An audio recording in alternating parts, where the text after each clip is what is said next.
श्री गुरु सत्ताय नमः। सभी को प्रणाम। पिछले वीडियो में हमने सुना कि गृहस्थों का कर्तव्य है वे समाज को योग्य सद्गुणी नागरिक प्रदान करें। प्रत्येक माता पिता को चाहिए कि वे अपनी संतान के लिए भले ही जमीन जायदाद न छोड़ें, पर उसे सद्गुणी, कर्तव्यनिष्ठ, आत्मनिर्भर, सुसंस्कारी, साहसी और कर्मठ बनाएं। जो माता पिता अपनी संतान को लाड़ प्यार में बिगाड़ देते हैं, वे समझते हैं कि वे अपनी संतान को प्रेम करते हैं, पर वस्तुतः वे उसका जीवन नष्ट कर रहे होते हैं। घर के बड़े बुजुर्गों को भी चाहिए कि वे समय के साथ अपने में थोड़ा बदलाव लाएं। रूढ़िवादिता, छुआछूत, घूंघट जैसी कुप्रथाओं से न चिपके रहें और न ही दूसरों पर उसे थोपें। परिवार में जिस किसी प्रकार से खुद को उपयोगी बना सकते हैं, बनाएं। इससे परिवार के हर सदस्य का प्रेम और सम्मान पा सकेंगे। आइए इसी क्रम को आगे बढ़ाते हैं। परिवार संस्था का आरंभ नारी के गृह प्रवेश के साथ होता है। एकाकी पुरुष दफ्तर में काम करके और सराय में सोकर भी अपना गुजर कर सकता है, पर घोंसला बनाने, बच्चों को संभालने की बात नववधू के साथ ही जुड़ती है। सूक्तिकार की वह उक्ति अक्षरशः सही है जिसमें कहा गया है कि न गृहम गृहमित्याहु गृहिणी गृह मुच्यते, अर्थात इमारत घर नहीं कहलाती, वस्तुतः गृहिणी घर वाली ही घर है। गृह लक्ष्मी के प्रवेश से ही टूटे पुराने घर झोपड़े उल्लास से भर जाते हैं और सृजन के बहुमुखी प्रयत्न एक निश्चित दिशा में चल पड़ते हैं। नारी घर का आरंभ ही नहीं करती, वरन उसका विस्तार, पोषण, विकास भी वही करती है। अब उसमें इतना और जोड़ना है कि परिवार को सुसंस्कृत, परिष्कृत और समुन्नत बनाने का ईश्वर प्रदत्त उत्तरदायित्व भी नारी ही संभाले। उसका भावनात्मक ढांचा इस प्रयोजन को भली प्रकार पूरा कर सकने के लिए सर्वथा उपयुक्त बनाया गया है। स्त्री को परिवार का हृदय और प्राण कहा जा सकता है। परिवार का संपूर्ण अस्तित्व तथा वातावरण गृहिणी पर निर्भर करता है। यदि स्त्री न होती तो पुरुष को परिवार बनाने की आवश्यकता नहीं रहती और न ही इतना क्रियाशील तथा उत्तरदायी बनने की जरूरत रहती।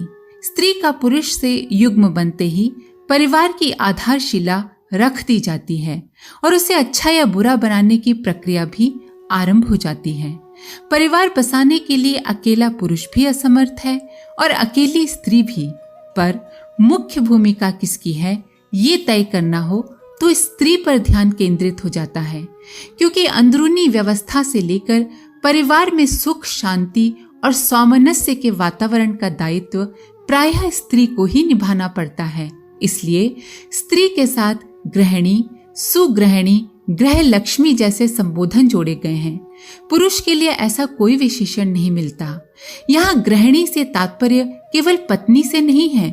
स्त्री चाहे जिस रूप में हो, वो जिस परिवार में रहती है वहाँ के वातावरण को अवश्य प्रभावित करती है, परिवार के निर्माण में महत्वपूर्ण स्थान रखती है और वहाँ के वातावरण को, घर के सदस्यों को प्रभावित करती है।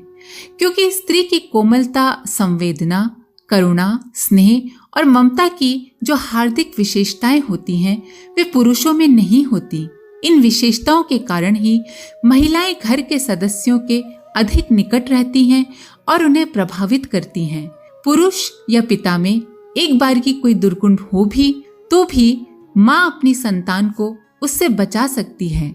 शिवाजी के पिता मुसलमान राजा के दरबार में नौकरी करते थे और उनकी अधीनता को मानते थे, पर उनकी माँ जीजाबाई अपने पुत्र को स्वतंत्र योद्धा के रूप में ही विकसित करना चाहती थीं। इसके लिए उन्होंने सभी आवश्यक सतर्कताएं बरती, अपने पति के प्रभाव से अपने पुत्र को बचाया और शिवाजी को उसी ढांचे में ढाला जिस प्रकार वो अपने पुत्र को एक वीर योद्धा के रूप में बनाना चाहती थी। ये आश्चर्यजनक हो सकता है कि पिता जिसके प्रति कृतज्ञ हो, जिसकी रोटी खाते हों और ये भी चाहते हों कि पुत्र भी उन्हीं की तरह निकले तथा पुत्र विपरीत दिशा में ही विकसित हो, अलग ही मनोभूमि रखने वाला बन जाए।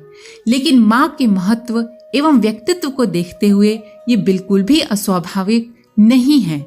सामान्य जनजीवन में भी अयोग्य और दुर्व्यसनी पिता की संतानें योग्य तथा सच्चरित्र बन जाती हैं। इसका कारण यही है कि वहां माताएं दोष दुर्गुणों से होते रहने वाले कटु अनुभवों की पुनरावृत्ति संतान में न आने देने के लिए विशेष रूप से प्रयत्नशील रहती हैं।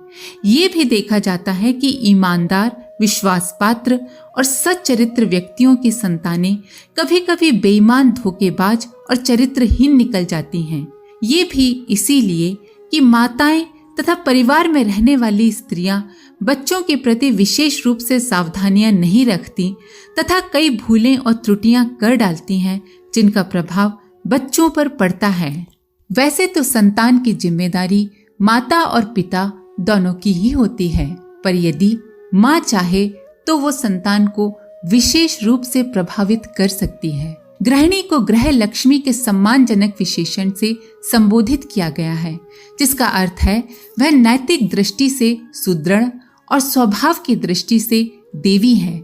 मधुरता तथा सद्भाव का अमृत उसमें बहता रहता है, जिसके द्वारा वो घर के अशांत सदस्यों को धैर्य बंधाती, दिशा बताती और प्रेरणा देती है तथा परिवार संस्था की नींव भी मजबूत बनाती है। परिवार में सुख शांति का आधार उसके सदस्यों में रहने वाला स्नेह, सहयोग और सद्भाव है। घर में इसी से स्वर्गीय वातावरण का सृजन होता है। इसीलिए गृहिणी को इसके लिए विशेष रूप से प्रयत्नशील रहना चाहिए।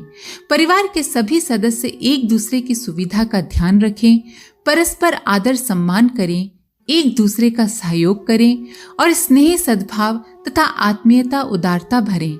इसके लिए प्रेरणाएं भरने का काम स्त्री जितना कुशलता पूर्वक कर सकती है, उतना कुशलता पूर्वक पुरुष नहीं कर सकता। ग्रह लक्ष्मी का अर्थ होता है उदार चेतता और सुव्यवस्था की अभ्यस्त, सुसंस्कारी महिलाएं। वे रंग रूप की दृष्टि से कैसी ही क्यों ना हो, वस्तुतः उनके सहारे ही झोपड़ी के आंगन में भी स्वर्ग उतरता है और वे ही साधारण परिस्थितियों को आनंद उल्लास से भर देती हैं। ऐसी ग्रह लक्ष्मियां कहाँ से आए, उन्हें कहाँ पाएं? इसे खोजने की आवश्यकता नहीं है। हर नारी में इसके बीजांकुर जन्मजात रूप से विद्यमान रहते हैं। आवश्यकता मात्र उन्हें खाद पानी देने की होती है। नारी को भावुकता, कोमलता, सुंदरता और कलाकारिता के समन्वय से सृष्टा ने सृजा है।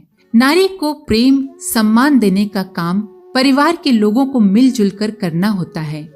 यदि इस कर्तव्य की उपेक्षा, अवहेलना हो जाए तो नारी छुई मुई के पौधे की तरह कुम्हला भी जाती है और घुटन भरे वातावरण में अपने व्यक्तित्व को अनुपयुक्त बना लेती है।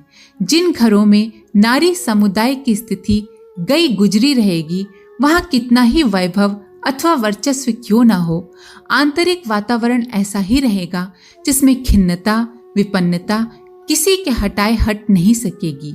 जिस घर में ग्रह लक्ष्मी मुरझाई, कुमलाई, बाधित, पीड़ित और बंधी जकड़ी रहेगी, वहां उसकी प्रसुप्त प्रतिभा को जागृत होने का अवसर नहीं मिल पाएगा। उसके लिए मानवोचित जीवन यापन तक कर सकना न बन पड़ेगा। हर किसी को विश्वास करना चाहिए कि 21वीं सदी नारी वर्चस्व वाली कालावधि है। इस नवयुग को प्रकट प्रत्यक्ष करने में नारी की बढ़ी चढ़ी भूमिका होगी। नर ने अहंकार और कठोरता अपनाकर जो उदंडता विकसित की है, उसका परिमार्जन नारी की भाव संवेदना और सेवा साधना वाली जन्मजात सत्प्रवृत्ति से ही संभव बन पड़ेगा। परिवारों को नर रत्नों की खदान नारी की सहायता के द्वारा ही बनाया जा सकता है। देव मानवों का अवतरण नई पीढ़ी में नारी के द्वारा ही संभव होगा। नर के कृत्यों वाले इतिहास में सृजन की तुलना में ध्वंस अधिक हुआ है।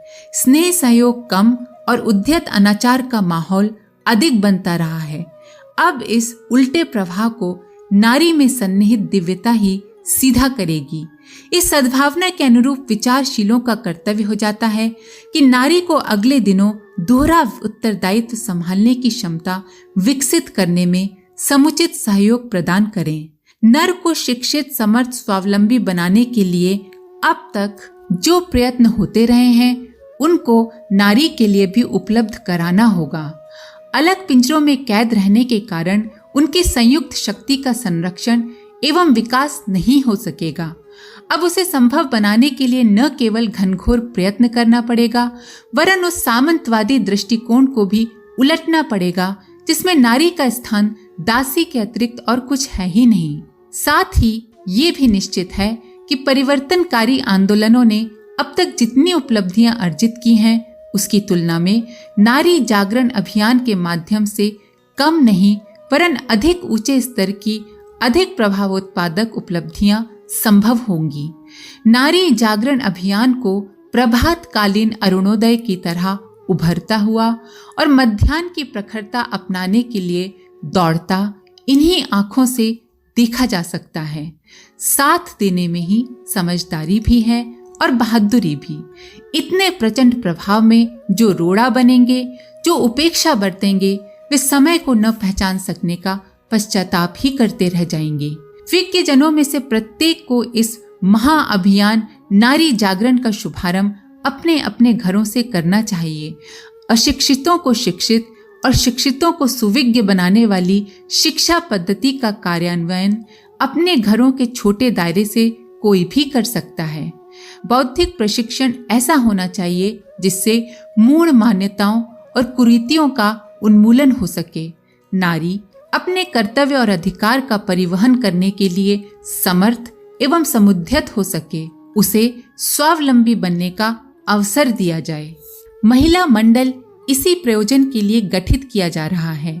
पुरुषों को चाहिए कि वे अपने ढंग से अपने प्रभाव क्षेत्र की नारियों को प्रगति प्रयोजन के लिए संगठित करने का प्रयास करें। अपने घरों की प्रतिभाओं को इस कार्य के लिए घर से बाहर जाने और दूसरी नारियों से संपर्क बढ़ाने के लिए सहयोगी की भूमिका निभाएं।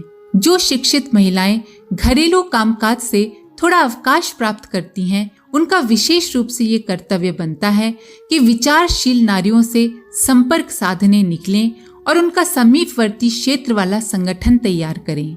साप्ताहिक सत्संगों का क्रम आरंभ कराया जाए। साथ ही प्रौढ़ शिक्षा, कुटीर उद्योग, स्वास्थ्य रक्षा, सुधरी हुई पाक विद्या, शिशु पालन, परिवारों में प्रगतिशीलता का संस्थापन, कुरीतियों का उन्मूलन आदि काम हाथ में लें।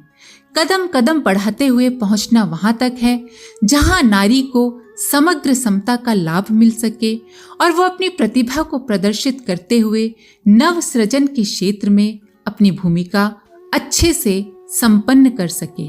इन दिनों हर विचारशील को इस प्रयास के लिए कमर कसनी चाहिए कि वो अपने संपर्क के कार्य क्षेत्र में कितनी प्रतिभाएं उतारने में समर्थ हो सका।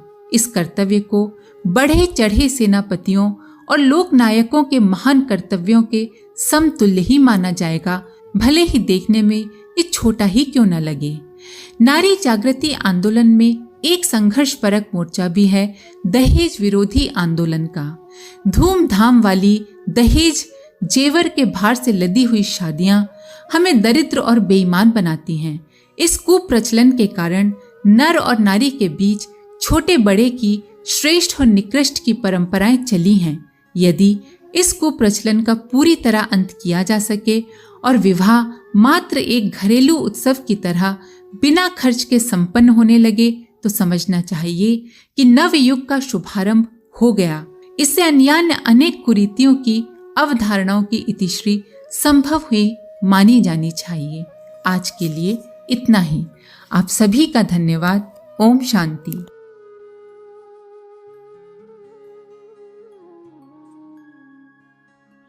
हमारे YouTube चैनल को सब्सक्राइब करें और बेल आइकन को दबाकर ऑल पर क्लिक करें ताकि आने वाले सभी वीडियोस की नोटिफिकेशन आपको मिलती रहे।